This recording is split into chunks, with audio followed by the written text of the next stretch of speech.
नरेश मीना थप्पड़ कांड से सुर्खियों तक, बार बार गिरफ्तारी, बार बार जेल, झालावाड़ में प्रदर्शन, फिर गिरफ्तारी।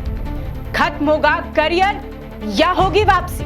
राजस्थान की सियासत में नेताओं के उत्थान और पतन की कहानियां बिल्कुल आम हैं, लेकिन हाल ही के दिनों में एक ऐसा चेहरा चर्चा में है जिसने कभी जनता के बीच आक्रामक छवि से पहचान बनाई, तो अब लगातार जेल जाने की वजह से राजनीतिक भविष्य पर सवाल खड़े हो गए। हम बात कर रहे हैं नरेश मीना की। थप्पड़ कांड से लेकर झालावाड़ प्रदर्शन और बार बार जेल जाने तक, अब बड़ा सवाल यह है कि क्या नरेश मीना का राजनीतिक करियर खत्म हो गया है या फिर वो एक बार फिर से जोरदार वापसी करेंगे? राजनीति और विवाद का रिश्ता काफी पुराना रहा है, लेकिन जब विवाद हद से ज्यादा बढ़ जाए तो राजनीति भी सवालों के घेरे में आ जाती है। नरेश मीना एक ऐसा नाम जो पहले थप्पड़ कांड से सुर्खियों में आया।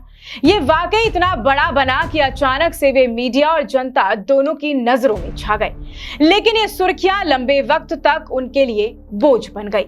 थप्पड़ कांड के बाद नरेश मीना को जेल जाना पड़ा, लेकिन कहानी यहीं खत्म नहीं हुई। कुछ ही वक्त बाद झालावाड़ में एक प्रदर्शन हुआ और इस प्रदर्शन के बाद फिर वही नतीजा, गिरफ्तारी और जेल की सलाखें। लगातार जेल जाने के बाद नरेश मीना की राजनीतिक जमीन डगमगाती नजर आने लगी। समर्थकों की भीड़ तो दिखती है, लेकिन राजनीतिक भविष्य पर कई गंभीर सवाल खड़े होते हैं। पार्टी के भीतर भी उनकी सक्रियता कम होती जा रही है और विरोधी अब उनके करियर को डाउनफॉल कहकर तंज कसने लगे हैं, खिलखिली उड़ाने लगे हैं। हालांकि राजनीति का खेल अनिश्चितताओं से भरा होता है। इतिहास गवाह है कि जेल की सलाखों के पीछे से भी कई नेता और मजबूत होकर ही बाहर लौटे हैं, चाहे वो राष्ट्रीय राजनीति हो या फिर राज्य स्तर की। यही वजह है कि सियासी गलियारों में आज ये बहस तेज हो गई है। क्या नरेश मीना का राजनीतिक करियर अब समाप्ति की ओर है या ये उनके लिए राजनीति की शुरुआत साबित होगा? लेकिन बीते दिनों एक नई तस्वीर सामने आई। राजेंद्र गुड़ा के बेटे के जन्मदिन समारोह में नरेश मीना मुख्य भूमिका में नजर आए। इस मौके पर उनकी मौजूदगी ने सियासी हलचल तेज कर दी।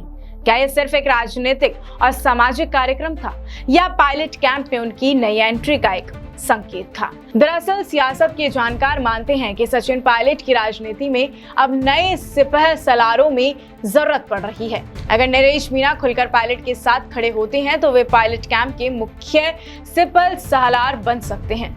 लेकिन दूसरी तरफ सवाल यही खड़ा होता है, क्या ये अकेले नरेश मीना के दम पर मुमकिन होगा या फिर किरोड़ी लाल मीना जैसे नेताओं की रीढ़ की हड्डी वाली भूमिका उनकी ताकत को और मजबूती देगी?